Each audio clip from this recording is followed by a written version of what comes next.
everyone, this is Genesis, your digital career coach, and welcome once again to another episode of our digital career tips and tricks. And I know you've been seeing a lot of our videos in the past where we are giving a lot of tips, advices, and recently, I just received a couple of questions or concerns raised by other freelancers regarding, of course, other freelancers as well who charge low rate. Okay, and allow me to discuss more of that. And for that reason, we are titling this episode as "How to Attract High-Paying Clients." Okay, because I know this will also help those freelancers who are charging low, and at the same time, even if people are charging low, as a freelancer who has a high rate, definitely you will be able to maintain that, okay? Because the goal is, of course, not just to find a client, but to find a client that can pay your ideal rate or the rate that you want to get so that you can sustain your life, okay? So we have 3 tips again that I'll be giving out in this episode, and here they are. The first tip is no other than price out the bargain hunters. What do we mean by that? No, pag sinabi nating price out the bargain hunters.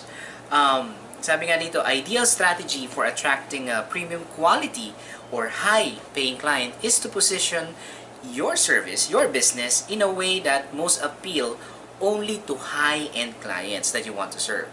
Okay, so in short, this is really molding and targeting the ideal client, yung mga high-paying, di ba? I guess one good example dito is, for example, if you have a product, a pricey product, na talaga namang you need to sell. And what happens is, of course, kung magtatayo ka sa mga small malls ng iyong boutique o ibebenta mo yun doon, definitely nobody will buy that. Kaya nga makikita mo dun sa mga posh and high-class malls na meron tayo dito sa Metro Manila or sa mga specialized boutique, dun mo makikita yung napakamahal na bag, but people are still buying it. And why is it that?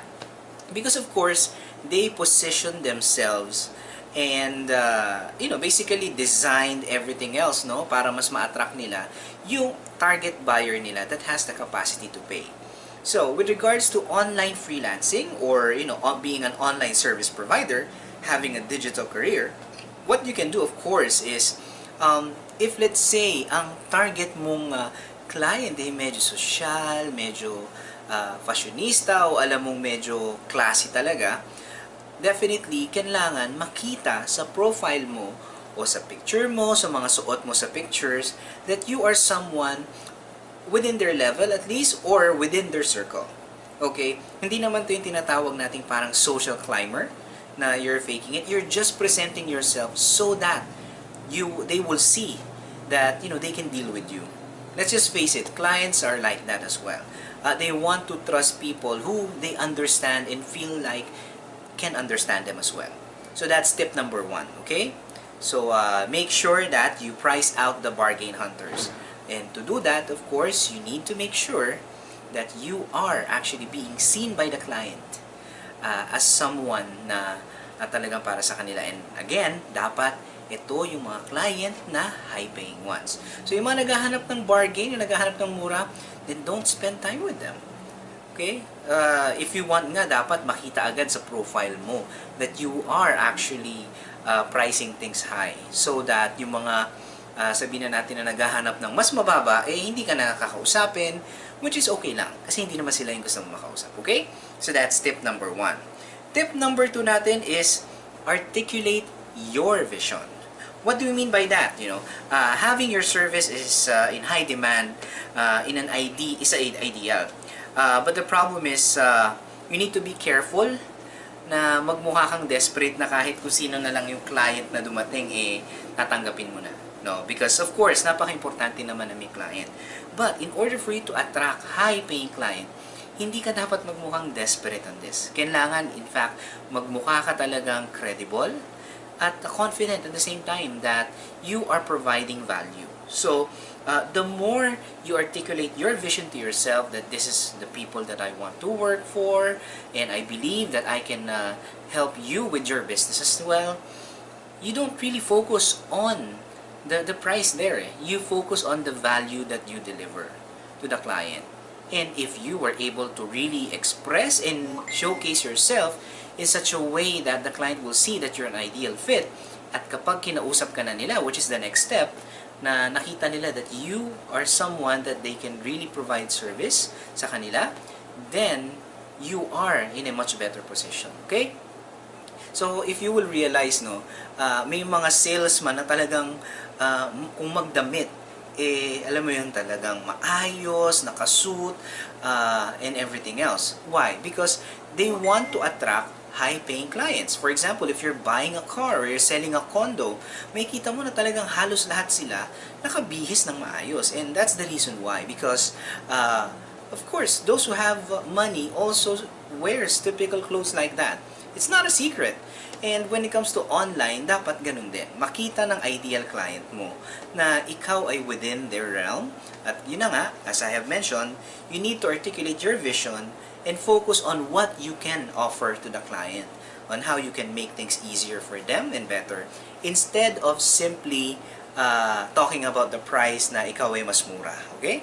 So again, to attract high-paying clients, of course, you need those two things. And lastly, yung third item natin dito sa ating tip for this episode is target only your ideal client. Okay? It is very, very important. As much as possible, of course, you would like to have a client. But you need to know exactly who is this ideal client of yours, di ba? Saan pa sila nakatira? Ano madalas nilang kinakain? Saan website mo sila makikita?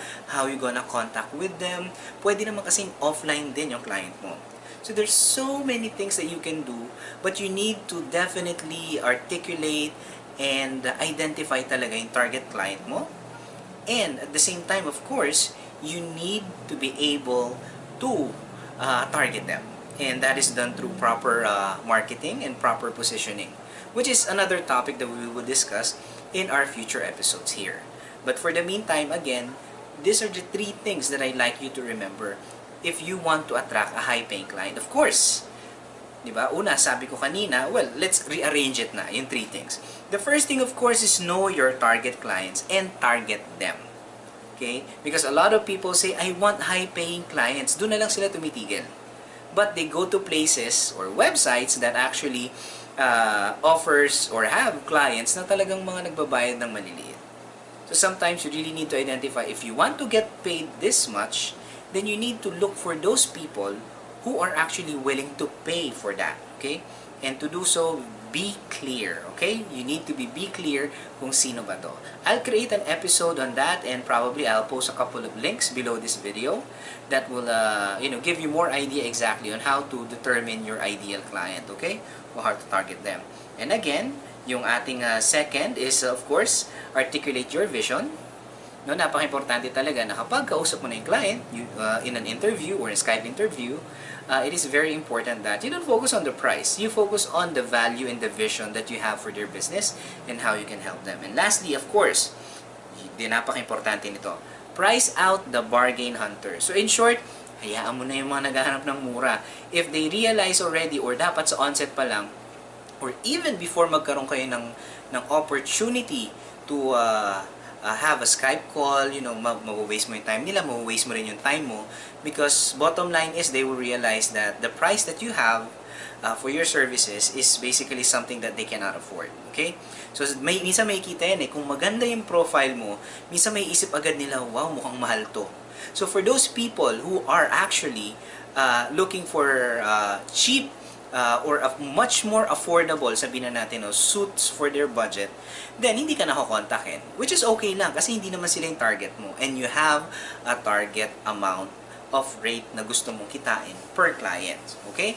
Tsaka naman yung mga client na talagang makikita yung value and they really focus on the value rather than the price will definitely stick with you. Okay? So that's it. Again, first is of course know your target client and target them. Okay? Look for them, communicate with them. Second, of course, is price out the bargain hunters. In short, look so expensive in such a way that yung rate mo ipasok lang at ma-appreciate ng mga target client mo. And third, of course, is articulate your vision, which is basically show your value to your client the moment that you are now in an interview or even on your website pa lang. So there you have it, guys. That's how to attract clients, or especially the high-paying ones. You need to express, show, and articulate to them your true value. Okay? So, marami po tayong kilala na talagang dumiretso po sa mataas na rate. But of course, they have something to offer.